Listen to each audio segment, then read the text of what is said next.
Into the Fold is a podcast on mental health issues, produced by the Hogg Foundation for Mental Health.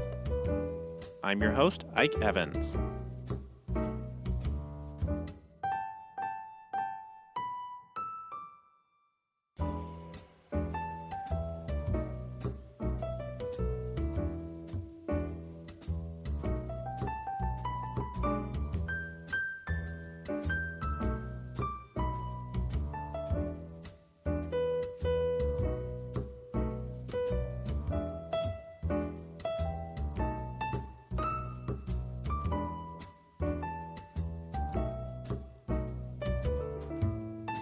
Young Invincibles was founded in the summer of 2009 by a group of college students.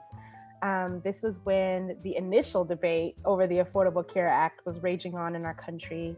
And our founders were really discovering that youth voice was really missing. I mean, this was about to transform the healthcare system as we know it for millions of young people. And they felt like the young adult piece was like missing from the debate. And so they got together in their school cafeteria and Young Invincibles was born. They decided to, back in the day, this was when Facebook was the hottest social media channel at the time. Now I guess you could say it's maybe TikTok, but at the time it was Facebook. And they started out just creating like a Facebook group, creating a small website and gathering stories from young people in the DC area around why healthcare was important to them.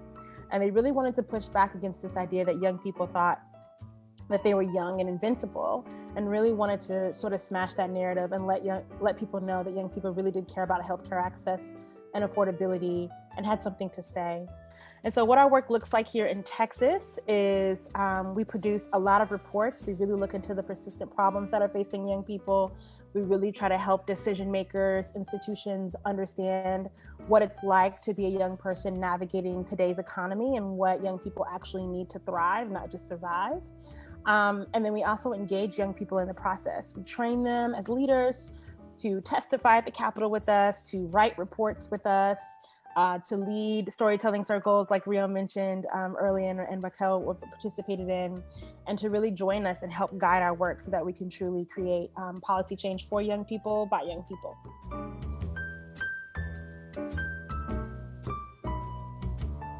Yeah, I think a particular challenge that comes to mind is imposter syndrome, which impacts confidence, and this really impacts many students and young adults.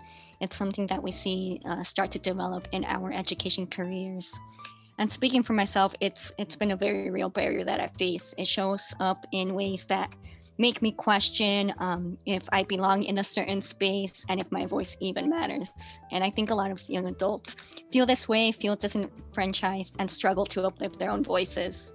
But since I started working with Young Invincibles, this has really helped chip away at this imposter syndrome, and it has given me a set of tools to combat and question that mentality.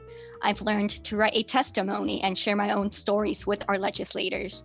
And I know that there's real power behind storytelling. And it's just a way to raise awareness, empower students, while also giving that human connection to complicated issues. And we at Young Invincibles really believe that powerful stories help drive change.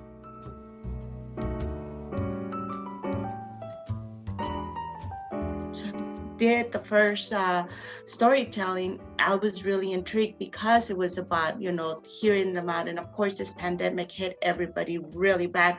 So that was a great way to hear Young Invincibles. And even one of the times that I missed the story, I had to go and see them on their social media so I could see what did they talk about this time?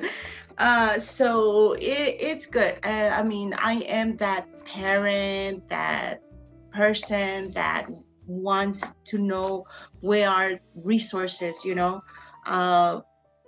being minority, being in a place where you have to, financially hardships, health, not everybody can have medical.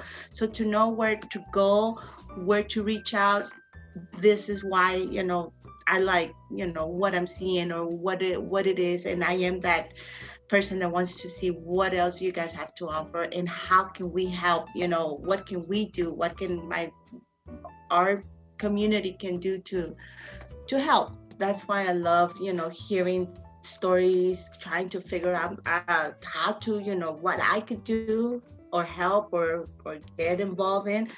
That's what I think the storytelling, and it took one little story that had nothing to do with I think it was, we're talking about COVID and everything else, and from that led to this, and I'm even more intrigued about it. I'm like, that's why I'm like, there's more, there's got to be more, and this can make it grow and grow and grow.